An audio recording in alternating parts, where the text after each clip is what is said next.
ನೋಡಿ, ಯಾವುದೇ ದೇಶ ಆಗಲಿ, ಯಾವುದೇ ಧರ್ಮ ಆಗಲಿ, ಯಾವುದೇ ರಾಜಕಾರಣ ಆಗಲಿ, ಮತ್ತು ಮಾನವೀಯತೆ ಇರಬೇಕು.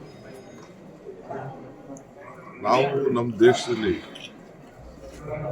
ಯಾರೇ ಹಿಂದೆ ಸರಪಳಿಯಾಗಿ ಕಟ್ಟಾಗ್ತದಲ್ಲ, ನಮ್ಮ ತಾಲೂಕಲ್ಲಿ ಹಿಂದೆ ಗ್ರನೈಟ್ ಮತ್ತು ಬೇರೆ ಬೇರೆ ಕಡೆ ಈ ಕೂಲಿಗಾರರಿಗೆ ಈ ರೀತಿ ಸರಪಳಿ ಮಾಡ್ತಿದ್ದನ್ನು ನಾವು ನೋಡಿದ್ದೇವೆ.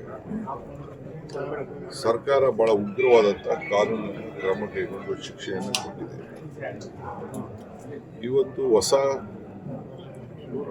ಬಹಳ ವಿಭಿನ್ನವಾದಂಥ ಜಾಗೃತಿ ತಿಳುವಳಿಕೆ ಇರೋಂಥ ದೇಶಗಳಲ್ಲಿ ಈ ರೀತಿ ಆಗಿದೆ ಅಂತ ಮಾಹಿತಿ ಪಡೆದಿದ್ದೇನೆ. ಅದೆಷ್ಟು ನಿಜನ ಸುಳ್ಳು ನನಗೆ ಗೊತ್ತಿಲ್ಲ. ಈಗ ತಾನೇ ಬೆಳಗ್ಗೆ ನಾನು ಪೇಪರಲ್ಲೂ ಕೂಡ ಫೋಟೋಗ್ರಾಫ್ಸ್ನ ನಾನು ನೋಡ್ತಾ ಇದ್ದೆ. ಆಮೇಲೆ ಅದು ಯಾರು ಹೇಳ್ಕೊಂಡಿರೋದು ಕೂಡ ನಾನು ಗಮನಿಸಿದ್ದೆ. ಸೊ ಇದು ಖಂಡನೀಯ. ಏನು ಮಾಡೋಕ್ಕಾಗ್ತದೆ? ಆಯಿತು, 4 ದಿನ ಎಕ್ಸ್ಟೆಂಡ್ ಆಗಿದೆ, ಅದಕ್ಕೇನು ಶಿಕ್ಷೆ ಕೊಡಬೇಕು. ಅದು ಬಿಟ್ಟು ಈ ರೀತಿ ಸರಪಳಿ ಹಾಕಿ ಕೈದಿಗಳ ಥರ ಓಡೋಗ್ಬಿಡ್ತಾರೆ ಅಂತ ಯಾವ ಉದ್ದೇಶದಿಂದ ಅದು ಯಾರು ಒಪ್ಪಲಿಕ್ಕೆ ಸಾಧ್ಯ ಇಲ್ಲ. ಮಾನವ ಕುಲಕ್ಕೆ ಒಂದು ದೊಡ್ಡ ಅಗೌರವ ಅಂತ ನಾನು ಸರ್, ಈಗ ಗ್ಯಾರಂಟಿ ಆರ್ಥಿಕ ಹೊರೆ ನಡುವೆ ಕೂಡ ಬಜೆಟ್ಗೆ ತಯಾರಿ ನಡೀತಿದೆ. ನೋಡಪ್ಪ, ಯಾರು ಹೇಳಿದ್ರು ಆರ್ಥಿಕ ಹೊರೆ ಅಂತ? ಇದು ಜನರ ಬದುಕಿಗೆ ನಾವು ಕೊಟ್ಟಂತ ಒಂದು ಶಕ್ತಿ. ನಿಮ್ಮೆಲ್ಲರಿಗೂ ಕೂಡ ಆರ್ಥಿಕ ಹೊರೆ ಆಗ್ತಿತ್ತು. ಅದಕ್ಕೆ ನಿಮಗೆ ಉಚಿತವಾಗಿ ಬೆಳಕು ಮನೆಯಲ್ಲಿ, ಊಟ ಮನೆಯಲ್ಲಿ, ಹೆಣ್ಮಕ್ಳಿಗೋಸ್ಕರ ಮನೆಯನ್ನು ಸಂಸಾರ ನಡೆಸಲಿಕ್ಕೆ ಹಣ, ಯುವಕರಿಗೆ ಉದ್ಯೋಗ ಇದ್ದವ್ರಿಗೆ, ಪ್ರವಾಸ ಮಾಡೋರಿಗೆ, ಕೆಲಸಕ್ಕೆ ಹೋಗೋರಿಗೆ ಎಲ್ಲ ಸಹಾಯ ಆಗಬೇಕು ಅಂತೇಳಿ ನಾವು 5 ಗ್ಯಾರಂಟಿಗಳನ್ನು ಕೊಟ್ಟು ಜನರ ಬದುಕನ್ನು ಪ್ರತಿ ತಾಲೂಕಿಗೆ ಪ್ರತಿ ತಿಂಗಳು 250 ಕೋಟಿ ರೂಪಾಯಿ ಅಷ್ಟು ಹಣ ತಲುಪೋ ರೀತಿಯಲ್ಲಿ ನಾವು ಮಾಡ್ಕೊಂಡು ನಾವು ಬಂದಿದ್ದೀವಿ. ಒಟ್ಟು 56,000 ಕೋಟಿ ರೂಪಾಯಿ ತಲುಪ್ತಾ ಇದೆ. ಇದು ಯಾರಿಗೋಸ್ಕರ? ಜನರ ಬದುಕಿಗೋಸ್ಕರ. ಫಸ್ಟು ಜೀವ ಇದ್ದರೆ ಜೀವನ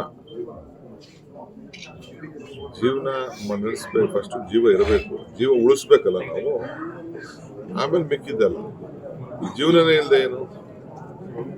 ಯಾರೋ ಒಬ್ಬ ಮುಳುಗ್ತಾ ಇರ್ತಾನೆ, ಆಗ ಅವನಿಗೆ ಒಂದು ನೀರೇ ಆಶ್ರಯ. ಅವನು ಎಷ್ಟೇ ದೊಡ್ಡ ಶ್ರೀಮಂತ ಆಗಿದ್ವಿ, ಕೊನೆಗೆ ಒಂದು ಊಟನೇ ಬ್ರೆಡ್ಡು, ರಾಗಿ ಮುದ್ದೆನೋ ಅನ್ನನೇ ಅವನಿಗೆ ಜೀವ. ಹಂಗೆ ನಮ್ಮ ಸರ್ಕಾರ ಯಾರು ಹಸಿವಿರ್ತಾರೆ ಅವನ ಬಗ್ಗೆ ಚಿಂತನೆ ಮಾಡಿ ಕೊಟ್ಟಂಥ ಕಾರ್ಯಕ್ರಮ. ಅದರಿಂದ ಮುಖ್ಯಮಂತ್ರಿಗಳು ಈಗ ಬಜೆಟ್ ಮಂಡನೆ ಮಾಡಬೇಕು. ಬಹುಶಃ ಫಸ್ಟ್ ವೀಕಲ್ಲಿ ಮಂಡನೆ ಮಾಡಲಿಕ್ಕೆ ನಾವೆಲ್ಲ ತಯಾರಿ ಮಾಡ್ಕೊಂಡಿದ್ದೀವಿ. ದಿನಾಂಕ 2-3 ದಿನದಲ್ಲಿ ಘೋಷಣೆ ಆಗ್ತದೆ. ಒಂದು ತಿಂಗಳಲ್ಲಿ ಮ್ಯಾಕ್ಸಿಮಮ್ ನಾವು ಬಜೆಟ್ ಮಂಡಿಸ್ತೀವಿ. ಸೆಂಟ್ರಲ್ ಗೌರ್ಮೆಂಟು ನೋಡಿದ್ದೀವಿ, ಬರೀ ಪುಟ್ಟಿ ದೇವೇಗೌಡ ಆಗಲಿ, ಕುಮಾರಸ್ವಾಮಿ ಆಗಲಿ, ಪ್ರಹ್ಲಾದ್ ಜೋಶಿ ಆಗಲಿ, ಶೋಭಾ ಆಗಲಿ, ಯಾರೇ ಮಂತ್ರಿಗಳು MP ಗಳು ಇವತ್ತು ಒಂದು ಚಕ್ರ ಇರಲಿಲ್ಲ, ಒಂದು ಅನುಮತಿ ಕೊಡಲಿಲ್ಲ.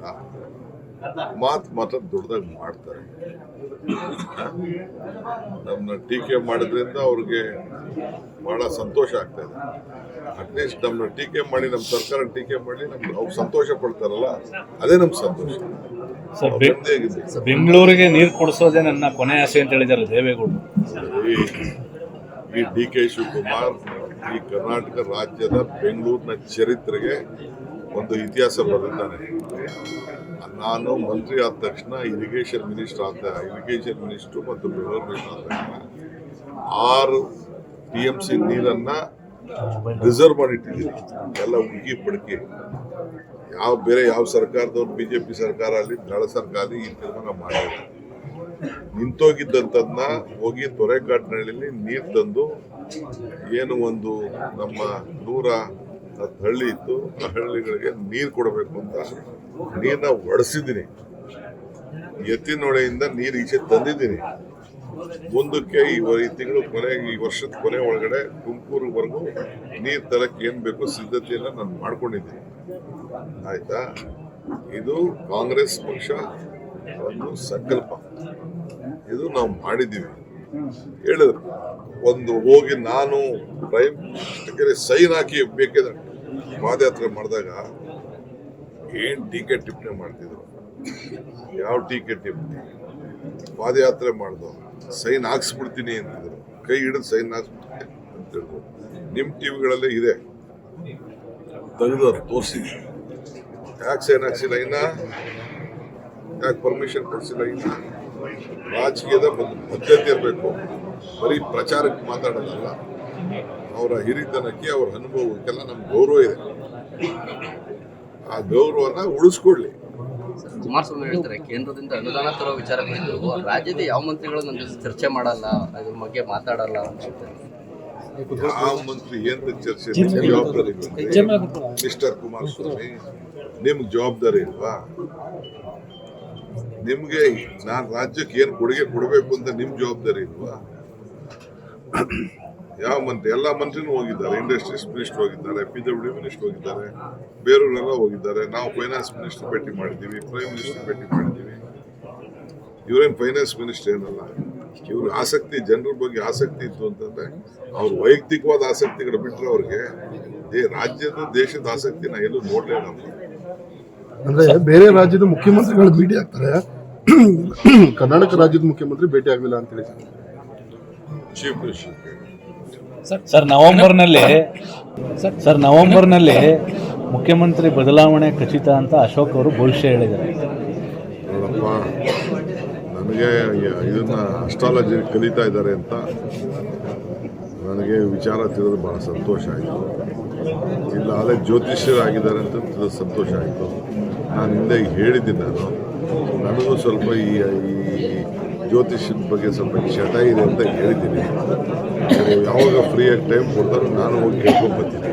DK ಸುರೇಶ್ ಅವರು ಸರ್ ಬೊಮ್ಮಲ್ ಎಲೆಕ್ಷನ್ ಕಂಟೆಸ್ಟ್ ಮಾಡ್ತಾರೆ, KMF ಅಧ್ಯಕ್ಷ ಆಗ್ತಾರೆ ಅಂತ ಒಂದಷ್ಟು ಚರ್ಚೆ ಆಗ್ತದೆ. ಎಲ್ಲ ಸುದ್ದಿರಿ ನೋಡ್ರಿ. ನಾವು ಮೊದಲಿಂದನೂ ಹೊಸ ಕಟ್ಕೊಂಡಿದ್ದೀನಿ. ನಮ್ಮ ತಾಯಿ ಹಾಲಾಗ್ತಿದ್ರು, ಈಗ ತಾಯಿನ ಹಾಲಾಗ್ತಾ ಇದ್ದಾರೆ, ಬಟ್ ಅವ್ರಿಗೆ ಆರೋಗ್ಯ ಸರಿ ಇಲ್ಲ.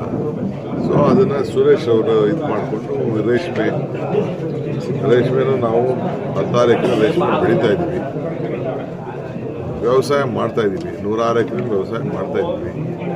ಇವತ್ತು ನೋಡಿ ನಮ್ಮ ಕನಕಪುರದ ರೇಷ್ಮೆನ ಇಲ್ಲೇ ಮಾಡಬೇಕು ಅಂತ ತಾನು ಯಾಕೆ ನಾವು ಬೇರೆ ಕಡೆ ಹೋಗ್ಬೇಕು ಅಂತ ಇದನ್ನು ನಮ್ಮ ಡ್ರಿಲ್ಲಿಂಗ್ ಫ್ಯಾಕ್ಟ್ರಿ ಇಟ್ಟಿದ್ದೀವಿ. ಹಿಂದೆ ನಮ್ಮ ಮಾವ ಮಾಡ್ತಾಯಿದ್ರು, ಗಾಯತ್ರಿ ಸಿಲ್ಕ್ ವಿಲೇಜರ್ ಅಂತ ಇಟ್ಟಿದ್ರು ನಮ್ಮ ತಾಯಿ ಅಣ್ಣ.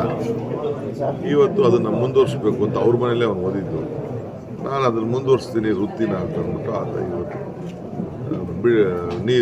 ಇದನ್ನು ರೇಷ್ಮೆ ಬೆಂಚ. ಯಾಕೆಂದರೆ ರೈತರ ಬದುಕಿಗೆ ಅನುಕೂಲ ಆಗಲಿ ಅಂತ, ರೈತರ ಬದುಕಿಗೆ ಅನುಕೂಲ ಆಗಲಿ ಅಂತ.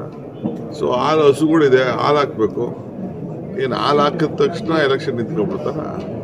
ಯಾರ ಹಣೆಯಲ್ಲಿ ಏನು ಬರೆದಿದೆಯೋ ಯಾರಿಗೂ ಗೊತ್ತು. ಈಗ ನಮ್ಗೆ ಗೊತ್ತಿತ್ತಾ ಯಾರ ಹಣೆಯಲ್ಲಿ ಏನೇನು ಬರೆದಿದೆ ಅಂತ? ಎಲ್ಲರಿಗೂ ಆಗಿದೆ. ಸರ್ವಿಸ್ ಮಾಡ್ತಾ ಇದ್ದಾರೆ. ಅದೊಂದು ಚರ್ಚೆ ಬಹಳ ದಟ್ಟವಾಗಿ ನಡೀತಾ ಇದೆ. ಚರ್ಚೆ ಆಗಲಿ ಬಿಡಿ, ಚರ್ಚೆ ಆಗಲಿ. ಪಾಪ ನೆಮ್ಮದಿ ಕೆಡಿಸ್ಕೊಳ್ಳಿ, ನಿದ್ರೆ ಕೆಡಿಸ್ಕೊಳ್ಳಿ. ಅದಕ್ಕೆಲ್ಲ ನಾವೇನು ಬೇಜಾರು ಮಾಡ್ಕೋಕ್ಕಾಗಲ್ಲ, ಖುಷಿ ಪಡೋಣ. ಸರಿ, ಈ ಏರ್ಪೋರ್ಟ್ ವಿಚಾರಕ್ಕೆ ಒಂದು ಸಾಕಷ್ಟು ಚರ್ಚೆ ಆಗ್ತದೆ. ಬೆಂಗಳೂರಲ್ಲಿ ಏರ್ಪೋರ್ಟ್ ಆಗಬೇಕು ಅಂತ ಹೇಳಿ ಬಿಡದಿ ಭಾಗ. ನಾನು ಇವತ್ತು ಹೇಳಿದ್ದೀನಿ, ಏರ್ಪೋರ್ಟ್ ವಿಚಾರ ನಮ್ಮ ಕೈಲಿಲ್ಲ. ನಾವು ಸಲಹೆ ಕೊಡ್ಬೋದಷ್ಟೇ. ಅವರು ಅಲ್ಟಿಮೇಟ್ಲಿ ಏರ್ಪೋರ್ಟ್ ಅಥಾರಿಟಿ ಅವರು ಮತ್ತು ನಮ್ಮ Bengaluru international airport, Kempegowda international airport ಅವರು ಅವ್ರಿಗೆ ಒಂದು ಅಗ್ರಿಮೆಂಟ್ ಇದೆ. ನಾನು ಹಿಂದೆ UD ಮಿನಿಸ್ಟರ್ ಆಗಿದ್ದಾಗೆ ಅಗ್ರಿಮೆಂಟ್ ಎಲ್ಲ ಆಯಿತು. 34ವರೆಗೂ ನಾವು ಓಪನ್ ಮಾಡೋಕ್ಕೆ ಅವಕಾಶ ಇಲ್ಲ, ಬಟ್ ಸಿದ್ಧತೆ ಮಾಡ್ಕೊಳ್ಬೇಕು.